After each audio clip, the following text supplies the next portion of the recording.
o recorte racial com o recorte cultural, dentro do padrão americano, que eu quero dizer.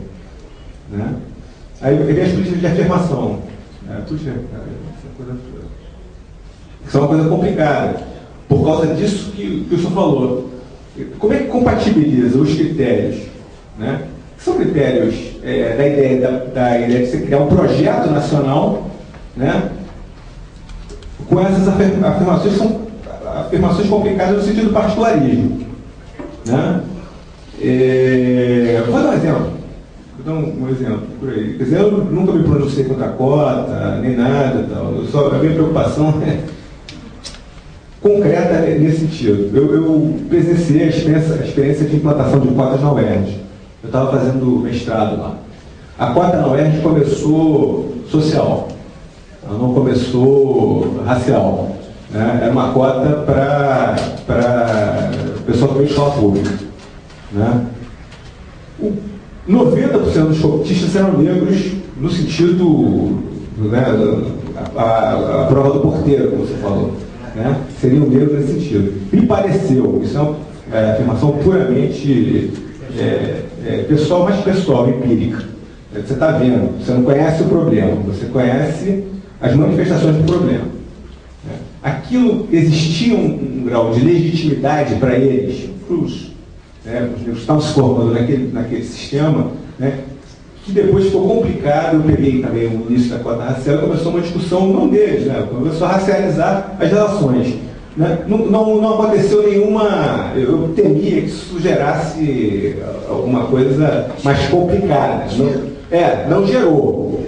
Não gerou, né? A minha filha, quando fez vestibular, inclusive, depois, né, ela falou assim: pai, não, o que eu ponho? Você põe lá, põe qualquer coisa lá, põe índio, põe negro e tal.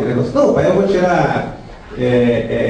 Como é que é? Eu vou tirar a vaga de quem? Né? Aquele negócio. Não, faz o que você quiser. Agora, os amigos dela ficavam revoltados lá no colégio particular, tal. Mas vocês estão revoltados, porque eles se declarem negros e não na cota. O problema deles é que eles não querem assumir essa possibilidade. Esse é que é o problema. Né? Então, o que me preocupa nessa história toda, por que desses problemas aqui eu fiz um pouquinho certo, o anedotário com relação a isso, é da dificuldade de transplantar esse tipo de critério. Foi criado para uma outra sociedade, uma sociedade cujo racismo tem outras tintas, outras nuances. Isso é uma coisa. Segundo lugar, essa questão que o senhor colocou, como conciliar a questão da afirmação particular com um projeto nacional, e pensando um pouquinho o que diria o Darcy Ribeiro sobre isso, e tentava resolver essa questão. Não sei se o que o senhor concorda, o que o senhor discorda, deve ter um lado sim, um lado não nessa história. Eu vou fazer mais uma. Vamos pegar mais uma.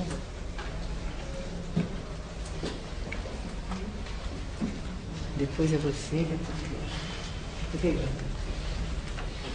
que falar nisso? Oi. Boa noite, meu nome é Inaê, eu sou historiadora.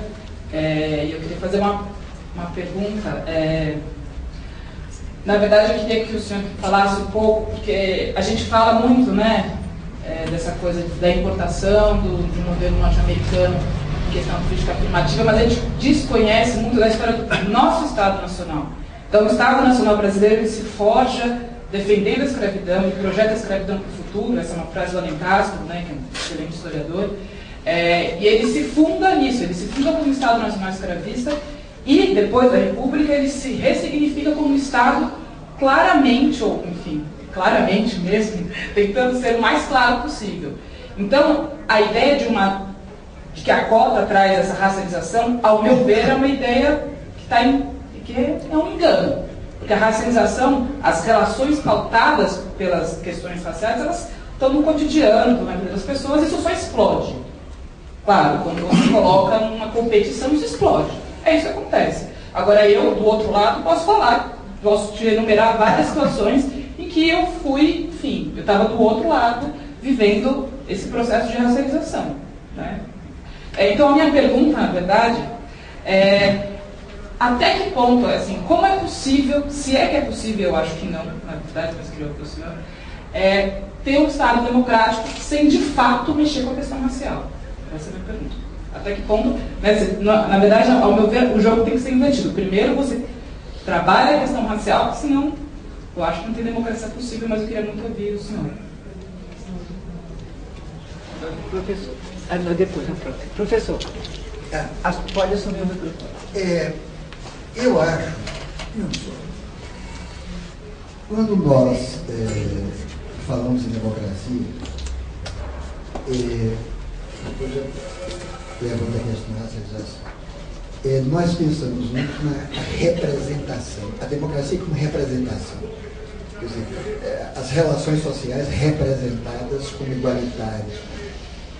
Mas há questões, e essa questão da representação, que é a questão do conceito, e a questão de como nós aprendemos a ver o mundo e ver o outro através de conceitos, é muito a questão de como o Ocidente pensa, de como a Europa pensa. Quer dizer, a Europa pensa pela abstração do signo, do conceito. Eu costumo, às vezes, dar respostas por uma lógica, eu diria, de terreiro. Uma lógica de terreiro. Que tem um pensamento difícil de decifrar, mas tem um pensamento.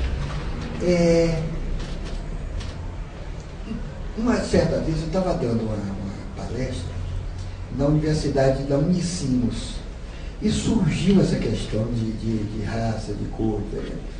E um rapaz branco, italiano, descendente italiano, que era namorado de uma moça que antes tinha vindo me dar um livro para dar um autógrafo, de uma moça, portanto, ela me parecia ser uma admiradora. Ele me colocou uma questão que ela ficou furiosa, mas eu adorei a questão dele.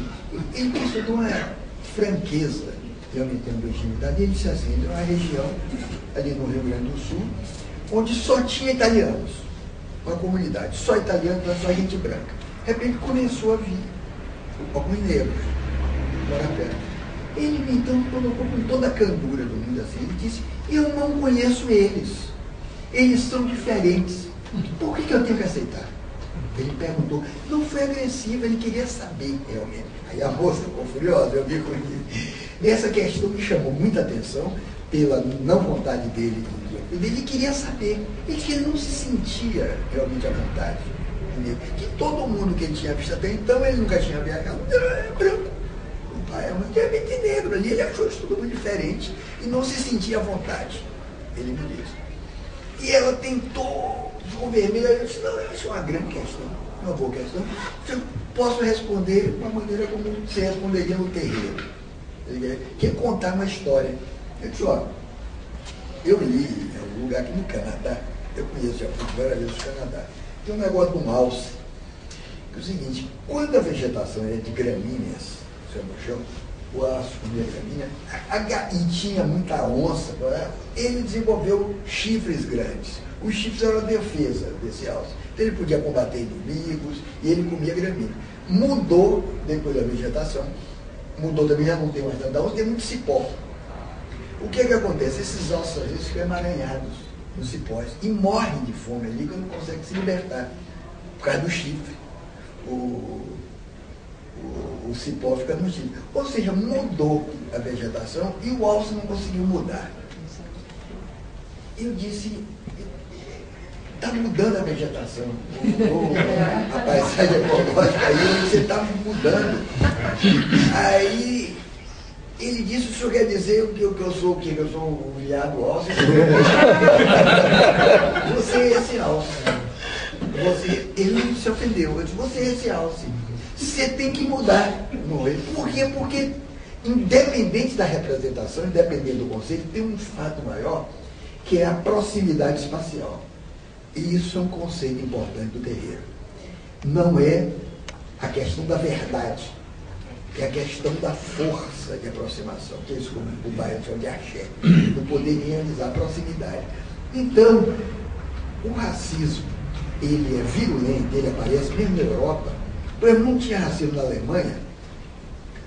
A primeira vez que eu morei na França 2 vezes, e eu falo um alemão razoável, tanto razoável é a Alemanha, não tinha racismo com turcos. Em Berlim não tinha. Hoje tem um racismo forte com turcos. Por quê? Porque tem muito turco. Tem muito turco. A proximidade, a consciência iluminada do europeu, progressista, pode aceitar até o diferente, desde que fique à distância. desde que não se aproxime muito. A aproximação é que é o problema. E a aproximação é o problema. Então, essa questão da racialização e das cotas, eu diria o seguinte: eu não acredito, sinceramente, que as cotas vão melhorar economicamente ou promover a ascensão social de negros. Eu não acredito. Eu sou a favor dela, mas não acredito. Eu acho que a virtude das cotas é mais política do que econômica. Por quê? Pela proximidade. No espaço universitário, que é um espaço colonizado por ideias muito europeias e pela cor clara, quando você bota muito negro, você descoloniza o espaço, colonizando ele. Eu acredito na colonização, essa proximidade. É estética. Tem uma razão estética, é política. Você dá a possibilidade de falar. As cotas na Universidade da Bahia mudaram muito, estão mudando a universidade. É impressionante. Eu não sei no Oeste. Embora eu moro aqui no Rio, mas eu tenho os relatos. O pessoal da Bahia mudam. Você vai dando a possibilidade de proximidade, e é a proximidade uma dessas fontes de combate do preconceito. É a proximidade. Porque aceitar a distância, Heidegger aceita, todo grande intelectual da diferença aceita. O problema é você tocar. É a proximidade. Então, a racialização, essa racialização, digamos, da cota na universidade, a palavra racialização só aparece quando a cota ameaça se tornar política e ameaça, portanto, encher um espaço de pessoas. Porque, como ela disse, a racialização já estava dada antes. Já está dada antes na relação social, só não era falada. O que há de novo aí é a palavra racialização, que emerge em função do grande número que ameaça vir. Então, o pavor não é o privilégio. O pavor, na verdade, no fundo, é essa superpopulação indiscriminada de gente nas universidades, ou de cotas, de gente negra que possa vir. E eu digo, e que você não adianta avaliar depois, porque o aluno só é cotista até o momento de entrar. Depois não é mais cotista. É como qualquer outro aluno. Como qualquer outro aluno. E não tem ensino falho, não tem ensino precário. Os cotistas estão se dando muito bem em todos os cursos.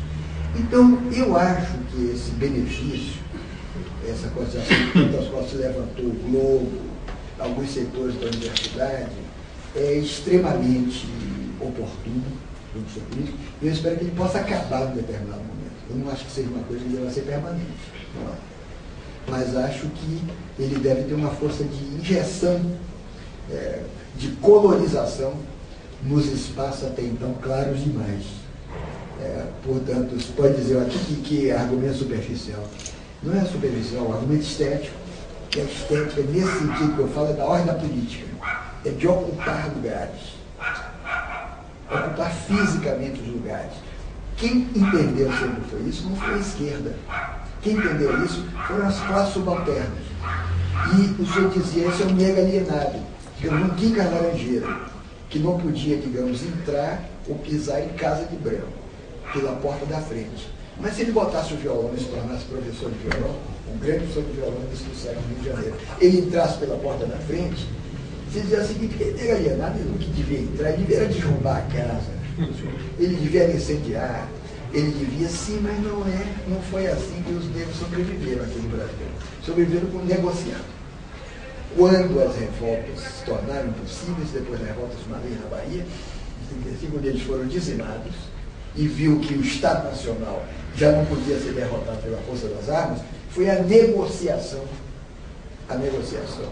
de cor, a negociação por instituições como o terreiro e outras, que permitiram a continuidade dos grupos.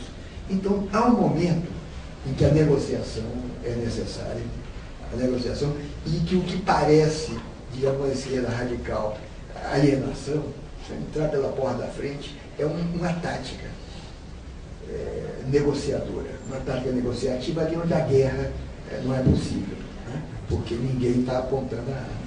Então, é essa questão que eu queria trazer, essa questão do espaço. que raciocinamos com questões de verdade, de transcendência, de signos, diz o espaço